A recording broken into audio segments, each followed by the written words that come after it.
Bismillahirrahmanirrahim. Assalamualaikum warahmatullahi wabarakatuh. Baiklah, pada kesempatan ini saya akan mempresentasikan materi saya yang berjudul Sejarah Konstitusi Negara dan Implementasinya. Nama Abdul Aswandi Arif, NIM 2112558. Sejarah konstitusi. Sebenarnya, konstitusi berbeda dengan undang-undang dasar dikarenakan suatu kehilafan dalam pandangan orang mengenai konstitusi pada negara-negara modern sehingga pengertian konstitusi itu kemudian disamakan dengan undang-undang dasar.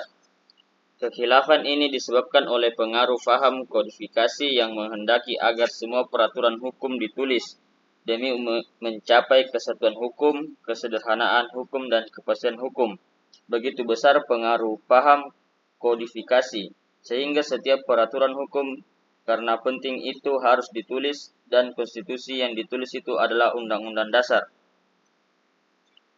Hampir semua negara di dunia memiliki konstitusi tertulis atau undang-undang dasar yang pada umumnya mengatur mengenai pembentukan, pembagian wewenang, dan cara bekerja berbagai lembaga kenegaraan serta melindungi hak asasi manusia.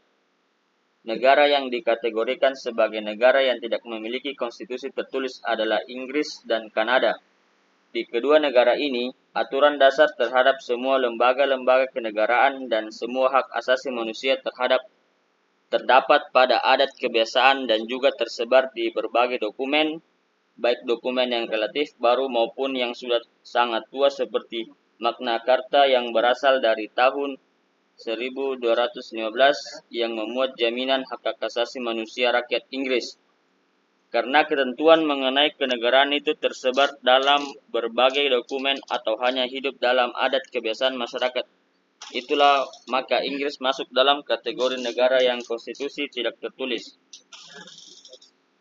Perkembangan konstitusi di Indonesia. Para pendiri Negara Kesatuan Republik Indonesia telah sepakat untuk menyusun sebuah undang-undang dasar sebagai konstitusi tertulis dengan segala arti dan fungsinya. Sehari setelah proklamasi kemerdekaan Republik Indonesia pada 17 Agustus 1945, Konstitusi Indonesia sebagai sesuatu revolusi groundwork telah disahkan pada 18 Agustus 1945 oleh Panitia Persiapan Kemerdekaan Indonesia dalam sebuah naskah yang dinamakan Undang-Undang Dasar Negara Republik Indonesia. Dengan demikian, sekalipun Undang-Undang Dasar 1945 itu merupakan konstitusi yang sangat singkat dan hanya memuat 37 pasal, namun ketiga materi muatan konstitusi yang harus ada menurut ketentuan umum teori konstitusi telah terpenuhi dalam Undang-Undang Dasar 1945 tersebut.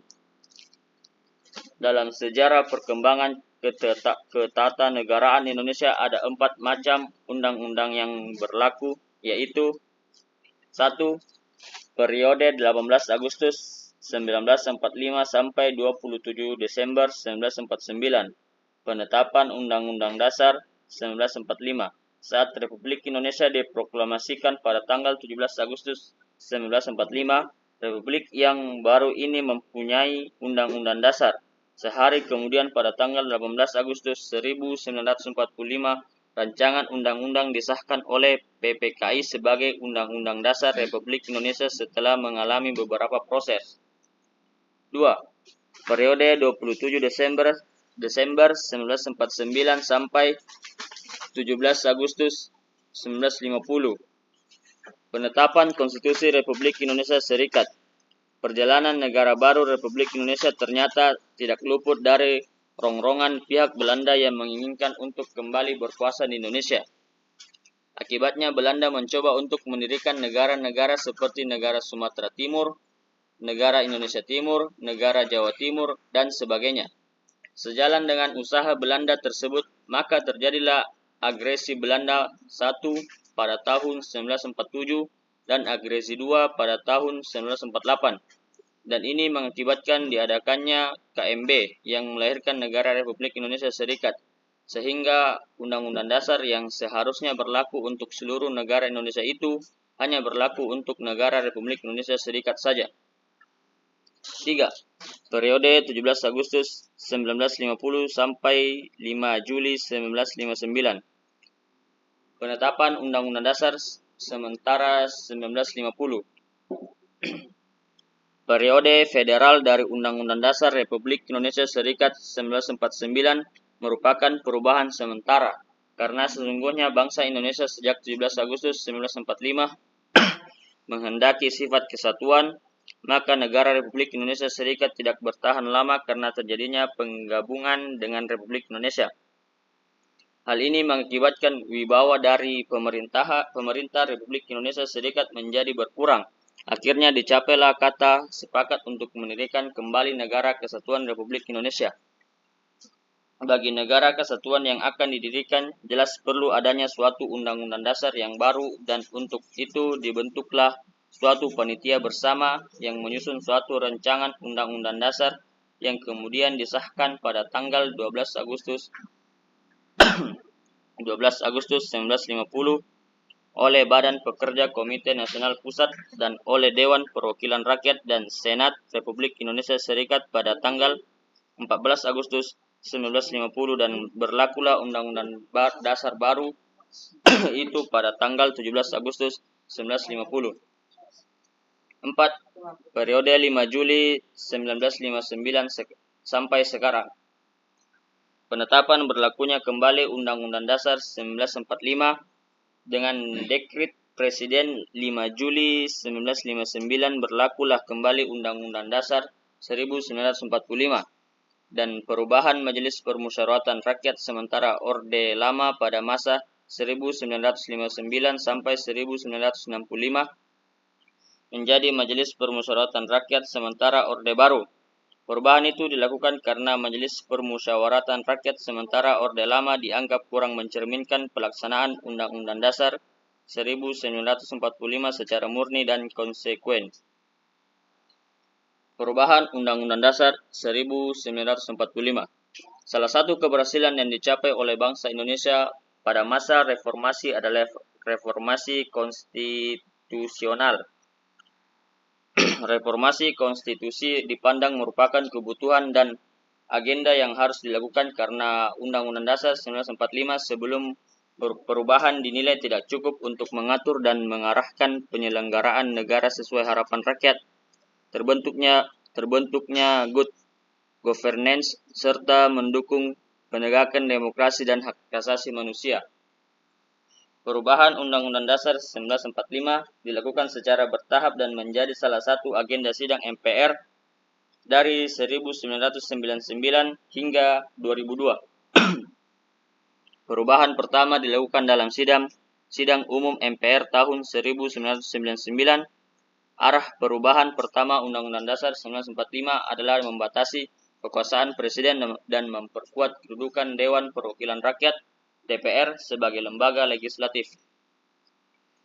Perubahan kedua dilakukan dalam sidang tahunan MPR tahun 2000. Perubahan kedua menghasilkan rumusan perubahan pasal-pasal yang meliputi masalah wilayah negara dan pembagian pemerintahan daerah, menyempurnakan perubahan pertama dalam hal memperkuat kedudukan DPR dan ketentuan-ketentuan terperinci tentang HAM.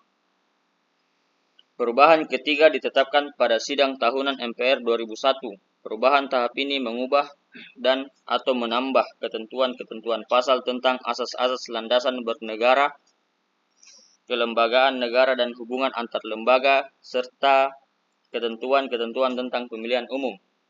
Sedangkan perubahan keempat dilakukan dalam sidang tahunan MPR tahun 2002. Perubahan keempat tersebut meliputi ketentuan tentang kelembagaan negara dan hubungan antar lembaga negara, penghapusan Dewan Pertimbangan Agung (DPA), pendidikan dan kebudayaan, perekonomian dan kesejahteraan sosial, dan aturan peralihan serta aturan tambahan. 4 tahap perubahan Undang-Undang Dasar 1945 tersebut meliputi hampir keseluruhan materi Undang-Undang Dasar 1945. Naskah asli Undang-Undang Dasar 1945 berisi 71 butir ketentuan, sedangkan perubahan yang dilakukan menghasilkan 199 butir ketentuan.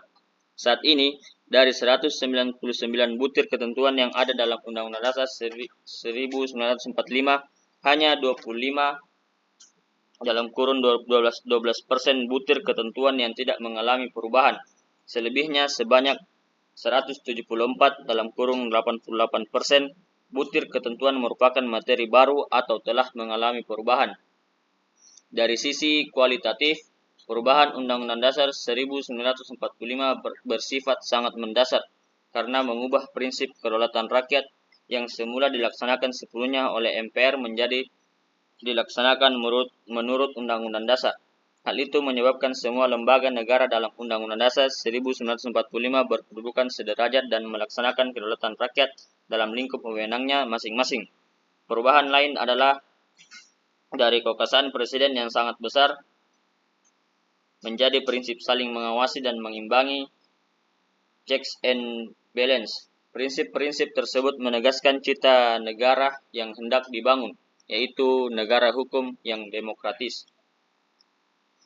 Terima kasih atas perhatiannya dan kerjasamanya. Sekian dari saya. Syukron. Assalamualaikum warahmatullahi wabarakatuh.